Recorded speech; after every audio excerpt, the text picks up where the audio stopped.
contre-amiral Marc Ozda, je commande le groupe aéronaval constitué autour du porte-avions Charles de Gaulle. En quelques mots, la mission Clemenceau 21, c'est plus de 100 jours de mer, 100 jours d'éloignement du port de Toulon, qui avait pour principal objectif tout d'abord d'aller frapper Daesh dans le théâtre irako-syrien au sein de l'opération Chamal, le volet français de l'opération Inherent Resolve, pilotée par les Américains en coalition. Un deuxième volet qui était la maîtrise des espaces aéromaritimes, parce que pour pouvoir se projeter, il faut pouvoir maîtriser les mers.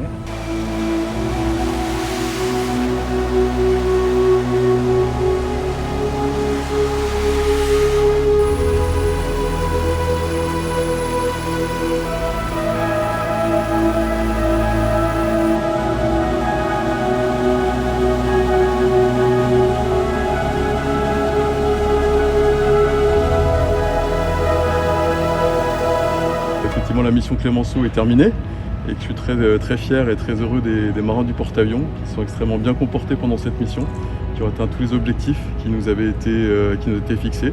Cette mission s'est faite dans un contexte un peu particulier de pandémie mondiale qui s'est poursuivie, donc avec une exigence forte de force morale pour les marins.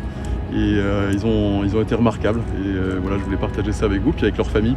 Et la mission n'est pas tout à fait terminée pour nous, puisqu'on repart cet après-midi pour conduire une campagne d'école de l'aviation embarquée. Donc il va s'agir pour nous de qualifier des pilotes de l'aéronaval qui sortent de leur formation initiale et qui vont venir apprendre à ponter sur le porte-avions de jour et de nuit. Pour moi, c'est la fin un petit peu de mon mandat ici, après 2 années denses et pleines de satisfaction avec un équipage magnifique. Et je quitterai le porte-avions début juillet prochain. Effectivement, ce sera mes derniers jours de mer à bord de ce bateau, dont je vais profiter intensément.